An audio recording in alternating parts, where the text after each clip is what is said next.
میں ہوں نیلم نواب، آپ دیکھ رہے ہیں پی کے نیوز۔ ناظرین، سب سے پہلے خبر شامل کریں گے۔ پارلیمنٹ اسٹیٹ بینک کی خود مختاری کا فیصلہ واپس لے۔ ڈاکٹر عافیہ صدیقی کی رہائی کے لیے حکومت پاکستان بھرپور سفارتی کردار ادا کرے۔ متحدہ علماء کونسل پاکستان کے مشترکہ اعلامیہ میں فیصلہ کیا گیا۔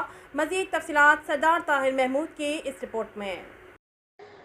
متحدہ علماء کونسل پاکستان کے چیئرمین مولانا عبدالرؤف ملک، چیئرمین متحدہ علماء بورڈ پنجاب مولانا ڈاکٹر راغب حسین نعیمی، مرکزی صدر متحدہ علماء کونسل مولانا زاہد الراشدی، رہنما جماعت اسلامی ڈاکٹر فرید احمد پراچا، مرکزی سیکریٹری جنرل سردار Muhammad Khan لغاری، deputy secretary doctor محمد سلیم، مولانا عبدالغفار روپڑی، ڈاکٹر محمد امین اور دیگر نے مشترکہ بیان میں کہا ہے کہ ڈاکٹر عافیہ صدیقی کی رہائی اور اسٹیٹ بینک کے IMF سے آزادی کے لیے ملک گیر مہم چلائی جائے گی۔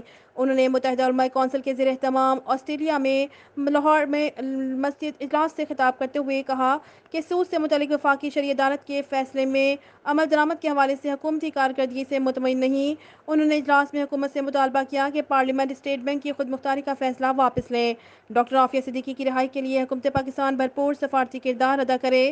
متحدہ علماء کونسل کے اجلاس میں مشترکہ طور پر فیصلہ کیا گیا ہے کہ عافیہ صدیقی کی رہائی اور اسٹیٹ بینک کی IMF سے آزادی کے تمام مکاتب فکر کے علماء سے رابطے کے بعد جلد ملک گیر مہم چلائے گی۔